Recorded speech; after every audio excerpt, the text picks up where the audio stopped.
Accessible Web, WCAG Manual Auditing. Success Criterion 1.4.1 Use of Color. Let's jump in. Success Criterion 1.4.1 ensures that users who can't perceive color differences are still able to understand content and functionality. RAMP automatically flags potential failures where color may be used as the sole method of conveying meaning. Review any flagged issues and assign remediation tasks if needed. Now let's do the manual review.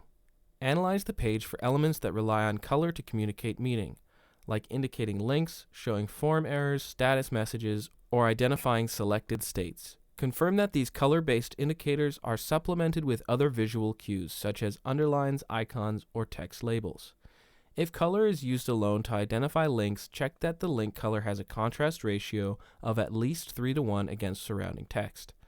If a change in color is the only way to show focus, ensure that the contrast between the default and focus states is at least 3:1. If any of these checks fail, add a failure in RAMP. And that wraps up testing for Success Criterion 1.4.1 using RAMP's Audit Grid and Chrome extension. Supporting users who don't rely on color perception is a foundational part of accessible design. Now it's your turn. Test your site with RAMP's Audit Grid. Try it free for 14 days using the link in the description.